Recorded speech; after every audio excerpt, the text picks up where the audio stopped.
नमस्कार दोस्तों, द्विघात समीकरण का ये दूसरा वीडियो है। इस वीडियो में हम ये सीखेंगे कि द्विघात समीकरण को कैसे हल करते हैं, हल करने के तरीके कौन कौन से होते हैं, द्विघात समीकरण के मूल क्या होते हैं, कितने मूल होते हैं, बिल्कुल शुरुआत से सीखेंगे। तो वीडियो में बने रहिएगा और आगे आने वाले वीडियो में बहुत सारे क्वेश्चन की प्रैक्टिस भी करवाएंगे। तो चलिए शुरू करते हैं। देखिए, किसी भी द्विघात समीकरण को हल करने का मतलब होता है कि उसमें जो चर यक्स रहता है या वाई रहता है, उसी का मान निकालना। अगर हम चर यक्स या वाई का मान निकाल लेते हैं तो वही द्विघात समीकरण का हल कहलाता है। तो चलिए हम देखते हैं कि द्विघात समीकरण में से यक्स का मान कैसे निकालते हैं। सबसे पहले हम एक द्विघात समीकरण पे गौर करते हैं कि द्विघात समीकरण पहले होता कैसे है।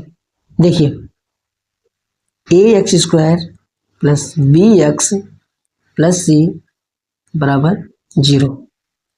इसमें देखिए, पहले ज़्यादा तीन पद हैं, ज़्यादा तीन पद होते हैं और जिसमें कि पहला वाला पद यक्स स्क्वायर वाला है, दूसरे में यक्स है, तीसरे में यक्स नहीं है। तीसरे वाले को अचर पद बोलते हैं। ठीक, अब कोई भी द्विघात समीकरण अगर हमें दिया जाएगा तो उसमें ज़्यादा से ज़्यादा तीन पद होंगे और यही तीनों पद होंगे। एक यक्स स्क्वायर वाला होगा, एक यक्स वाला होगा, एक यक्स स्क्वायर वाला होगा और एक यक्स वाला होगा और एक बिना यक्स वाला होगा। लेकिन कभी कभी द्विघात समीकरण इस तरह देते हैं कि उसमें दो ही पद होते हैं। जैसे कभी क्या करेंगे, सी को गायब कर देंगे, ये दोनों दिए जाएंगे। जैसे a x square plus b x बराबर 0, ये दे दिया जाएगा। और कभी कभी क्या होगा कि इसको गायब कर देंगे, तब क्या देंगे, ए एक्स स्क्वायर प्लस सी बराबर 0, ये दिया जाएगा। तो कहने का मतलब ये है कि जब भी द्विघात समीकरण दिया जाएगा तो ज़्यादा से ज़्यादा तीन पद वाले दिए जाएंगे या दो पद वाले दिए जाएंगे। तो चलिए हम बारी बारी से देखते हैं कि इन तीनों में से यक्स का मान हम कैसे निकालते हैं। ठीक, सबसे पहले हम देखते हैं ये और ये दोनों, फिर पहले वाले को देखते हैं। ठीक, क्योंकि पहले वाले में थोड़ा लंबा प्रोसेस है, दूसरे और तीसरे को आराम से हम कर सकते हैं। तो सबसे फर्स्ट जो है हम दूसरे और तीसरे को ही देखते हैं। ठीक, चलिए देखिए, a x square plus b x बराबर 0, इसको हम कैसे हल करेंगे। देखिए, इसमें ध्यान देने वाली बात यह है कि दोनों पदों में यक्स है, इसमें भी यक्स है, इसमें भी यक्स है। तो कहीं भी ये दो पद, मतलब कहीं भी ये दो पद वाला अगर द्विघात समीकरण आपको मिलता है जिसमें दोनों में यक्स है तो सबसे पहले यक्स को ही कॉमन लेते हैं, सबसे पहले यक्स को ही कॉमन लेते हैं। इसको गुणनखंड भी कहते हैं। तो जब यक्स हम कॉमन लेंगे, इसमें यक्स जब कॉमन लेंगे तो देखिए यहाँ पे कितना बचेगा, ए यक्स बचेगा। क्योंकि देखो यक्स कॉमन लिए तो यक्स स्क्वायर था, यक्स स्क्वायर का मतलब होता है x into x. X square का मतलब क्या होता है, यक्स इंटू यक्स। जब इसमें से यक्स कॉमन लेते हैं तो यक्स से हम भाग कर देते हैं तो एक यक्स कट जाता है, एक यक्स अंदर बच जाता है, फिर प्लस बी यक्स। अब बी यक्स का मतलब ये हुआ, बी यक्स है, यक्स कॉमन लेने का मतलब यक्स से डिवाइड करेंगे, भाग करेंगे तो यक्स यक्स कट जाता है तो बचेगा बी। तो यहाँ लिखेंगे हम बी बराबर क्या लिखेंगे, 0। अब देखिए पहले इतना आना, इतना आने के बाद क्या करेंगे, जब कभी भी बराबर 0 रहता है तो यहाँ पर देखिए पहले अगर ब्रैकेट लगा है, एक ब्रैकेट यहाँ है, एक ब्रैकेट यहाँ है और यक्स अकेला है, तो हम क्या करेंगे, यक्स बराबर 0 लिखेंगे, एक बार पूरा ब्रैकेट वाला ही लिखेंगे बराबर 0 के, इस तरीके। तो एक वैल्यू तो आपकी ये आ गई, ये वाली यक्स बराबर 0 आ गई, और दूसरी वैल्यू आपकी यहाँ से आएगी। देखिए ए यक्स बराबर बी को उधर करेंगे माइनस बी हो जाएगा, फिर यक्स बराबर क्या हो जाएगा, माइनस बी अपान ए। ये दूसरी वैल्यू आ गई आपकी, ये देखिए। तो यह एक वैल्यू आई x बराबर 0, दूसरी वैल्यू आती है x बराबर माइनस बी अपान ए। ठीक, तो इसमें भी दो वैल्यू आ गई। अब हम देखते हैं तीसरे वाले को कैसे हल करते हैं। देखिए a x square plus c बराबर 0। इसमें देखिए एक ही पद में यक्स स्क्वायर है, दूसरे में यक्स नहीं है, दूसरे में कौन है, अचर पद है। ये तो आप जानते होंगे कि ए क्या है, यक्स स्क्वायर का गुणांक होता है। अब देखिए पहले सी को उधर करेंगे हम सबसे पहले, तो ए यक्स स्क्वायर बराबर सी जब उधर जाएगा तो माइनस सी हो जाएगा, ये कॉमन सी बात है। फिर उसके बाद क्या करेंगे, यक्स स्क्वायर बराबर तो माइनस सी अपान ए। ठीक, सी के नीचे ए चला जाएगा। यहाँ से स्क्वायर हटाना है, जब यहाँ से स्क्वायर को हम उस तरफ ले जाएंगे, ठीक, जब उस तरफ यक्स स्क्वायर को ले जाएंगे तो ये रूट में कन्वर्ट हो जाता है, रूट में कन्वर्ट हो जाएगा। तो रूट में कन्वर्ट होने का मतलब इस तरीके लग जाएगा, इस तरीके, और अंदर लिखा जाएगा माइनस सी अपान ए। लेकिन रूट के पहले प्लस माइनस भी लगेगा, ये देखिए रूट के पहले प्लस माइनस भी लगेगा। तो याद ध्यान रखना कि जब भी इसको मतलब कि स्क्वायर अगर बराबर के उस तरफ या इस तरफ आता है तो रूट में कन्वर्ट हो जाता है और प्लस माइनस भी लिखा जाता है। ठीक, दरअसल आप जानते होंगे कि जैसे मान लीजिए अगर हम 25 का वर्गमूल निकालते हैं, स्क्वायर रूट का मतलब या रूट का मतलब वर्गमूल ही होता है। जब 25 का वर्गमूल निकालते हैं तो प्लस 5 भी आंसर आता है, माइनस 5 भी आंसर आता है। इसीलिए जो है जब भी रूट की बात आती है तो उसमें जो है प्लस माइनस लिख दिया जाता है। और क्लास 10th वाले विद्यार्थी ध्यान देंगे, द्विघात समीकरण में जो है हमेशा जब भी स्क्वायर को उधर ले जाएंगे तो हमेशा प्लस माइनस जरूर लिखेंगे, क्योंकि द्विघात समीकरण के दो आंसर आते हैं, द्विघात समीकरण के दो आंसर आते हैं, और कभी कभी एक प्लस होता है दूसरा माइनस होता है, कभी कभी अलग अलग आते हैं, और यही दोनों आंसर द्विघात समीकरण के मूल कहलाते हैं। क्या कहलाते हैं, मूल कहलाते हैं। तो ये ध्यान देना कि द्विघात समीकरण के दो मूल आते हैं। ठीक, तो चलिए अब फर्स्ट वाले को देखते हैं कैसे फर्स्ट वाला सॉल्व करते हैं। ठीक, तो इस तरीके जो है हम इसको सॉल्व कर सकते हैं। एक्स की दो वैल्यू आ गई, तो यहाँ से x की दोनों वैल्यू अलग अलग भी लिख सकते हैं। जैसे अगर हम लिखें, मान लीजिए कि एक वैल्यू हम क्या लिख सकते हैं, x बराबर प्लस वाली क्या लिखेंगे, माइनस सी अपान ए। दूसरी क्या लिखेंगे, x बराबर माइनस अंडर रूट सी अपान ए, ये दूसरी वैल्यू लिख दी है। तो x की दो वैल्यू आई, एक प्लस वाली और एक माइनस वाली। अब चलिए फर्स्ट वाले को देखते हैं, फर्स्ट वाले को कैसे सॉल्व करते हैं। ठीक, देखिए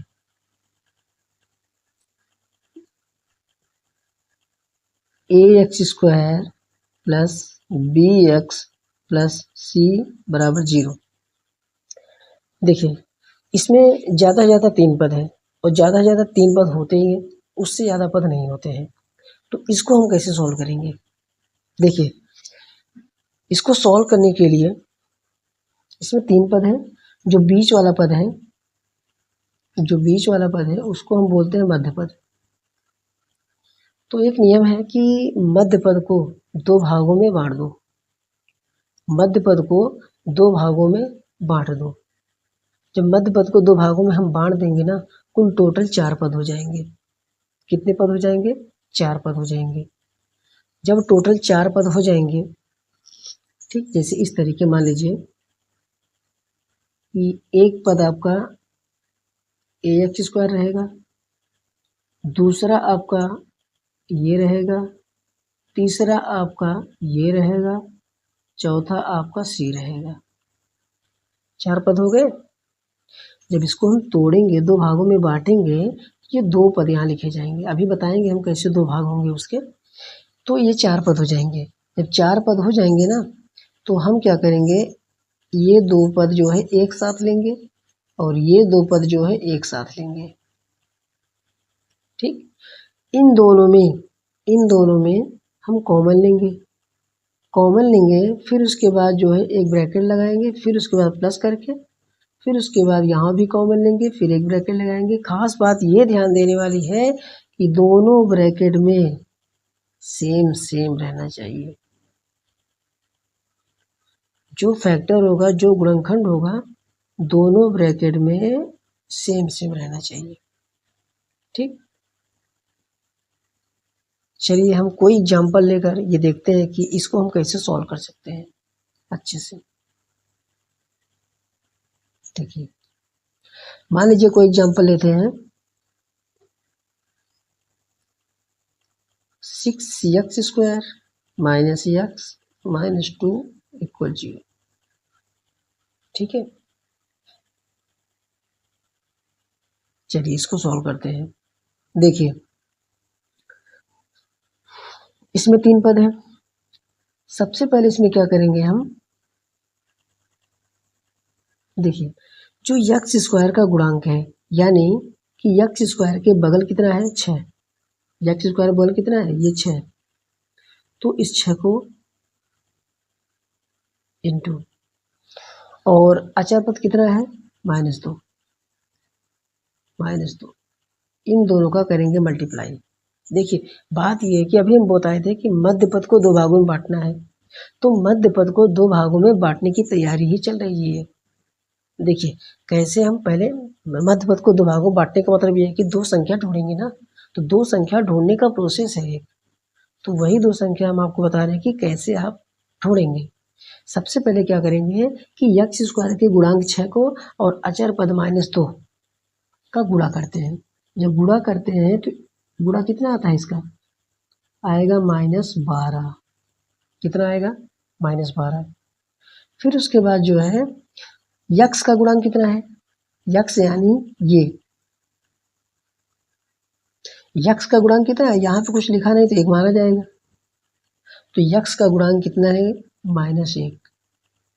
ठीक है, तो गुणा करने पे आया -12, और मध्य पद जो यक्स है, यक्स का गुणांक है -1, दोनों को लिख लेंगे। लिखने के बाद अब हम 2 संख्या ढूंढेंगे। 2 संख्या ऐसी संख्या ढूंढेंगे कि गुणा करें तो 12 आ जाए, गुणा करें तो 12 आ जाए। ये आसान सा है कि हम 2 संख्या आराम से ढूंढ सकते हैं।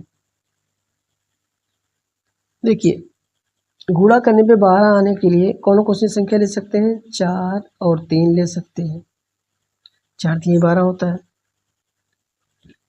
6 और 2 ले सकते हैं, भाई चाहे 6 2 कहो चाहे 2 6 कहो एक ही बात हुई। 12 और 1 ले सकते हैं, तो 3 जोड़े मिलते हैं, एक 4 3 का, एक 6 2 का, एक 12 1 का। अब देखिए इसमें से कौन सा हमें लेना है, कौन सा परफेक्ट है।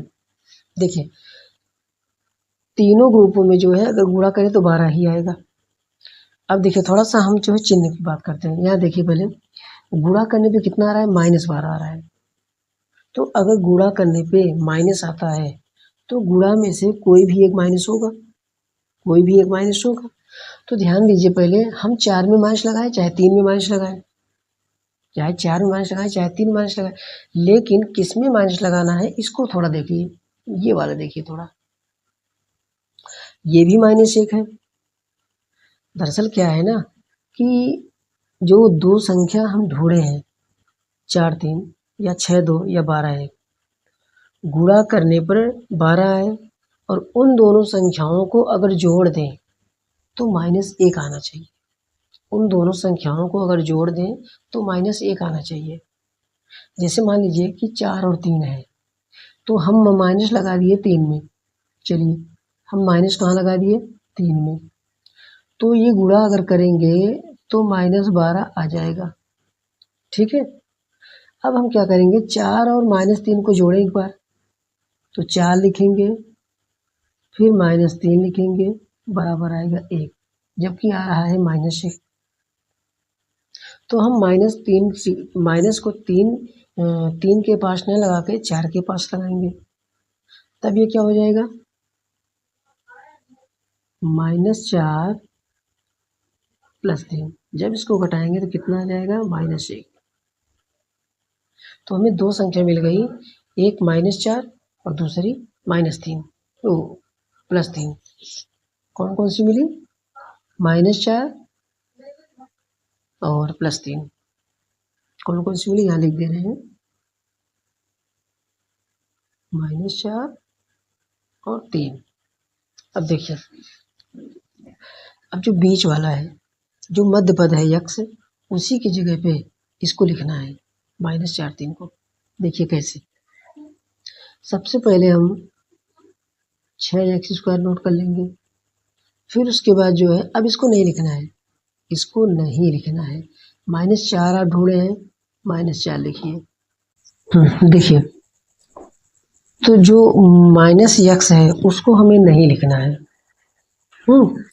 हमें क्या लिखना है, जो दो संख्या हम ढूंढे हैं, तो हम लिखेंगे क्या, 6x² -4x लगा देंगे।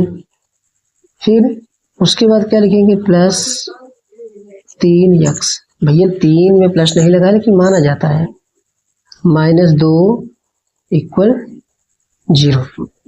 ठीक है, अब देखिए, पहले आप इसको यहाँ से देखिए घटाइए, -4x में +3x घटाएंगे तो -x आ जाएगा।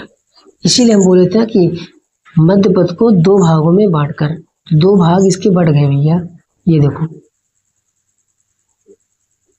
ये 2 भाग इसके बढ़ गए, तो -x जो है ना, -4x + 3x लिखा गया।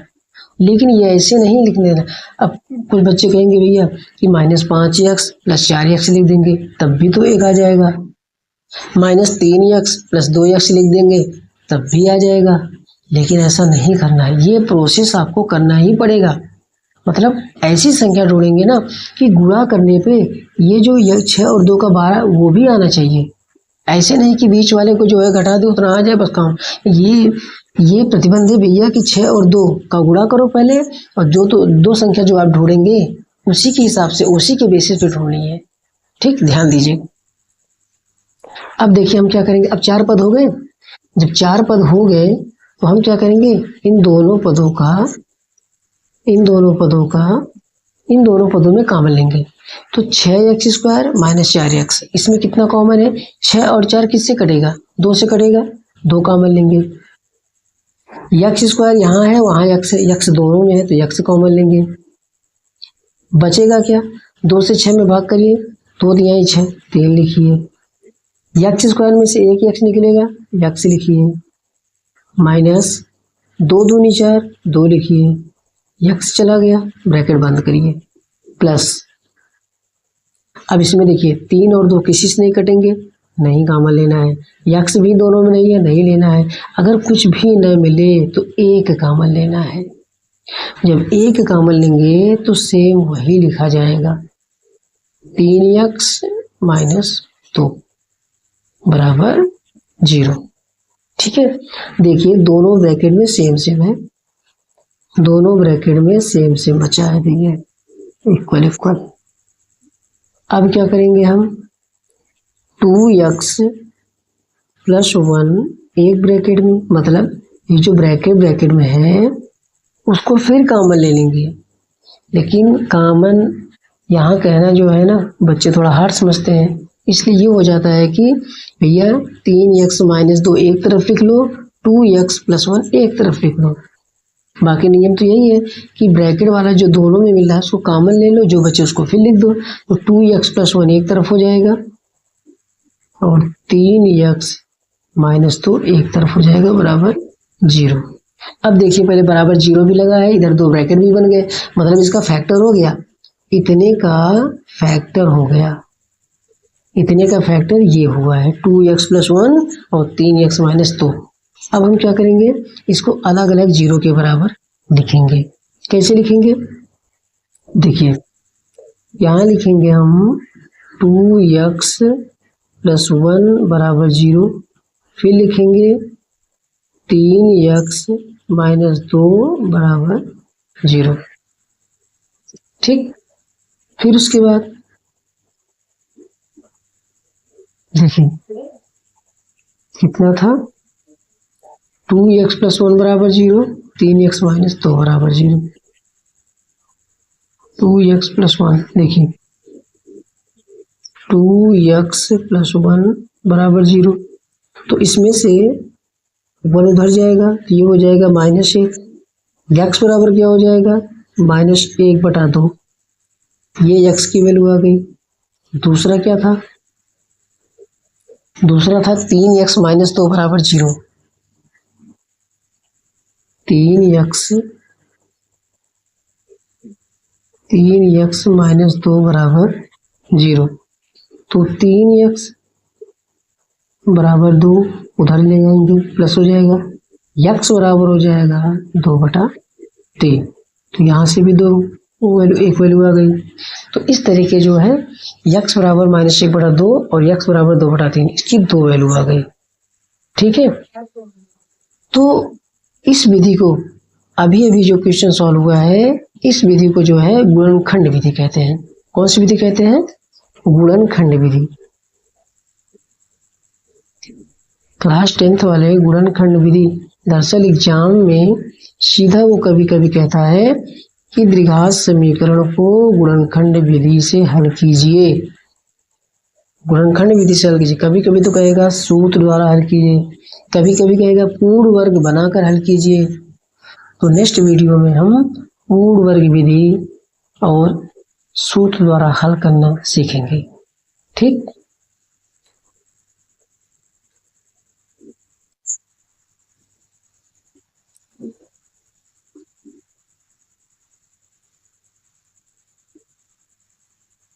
चलिए हम आपको दो द्विघात समीकरण हल करने के लिए दे रहे हैं, आप ट्राई करिए। चलिए पहला है 3x² - 7x + 4 = 0, इसको हल करना है। और दूसरा है 10x² - x - 2 = 0, इसको हल करना है। तो दो क्वेश्चन दे रहे हैं हम, ये पहला ये दूसरा, इसको आपको क्या करना है, सॉल्व करना है। ठीक, चलिए नेक्स्ट वीडियो में मिलते हैं।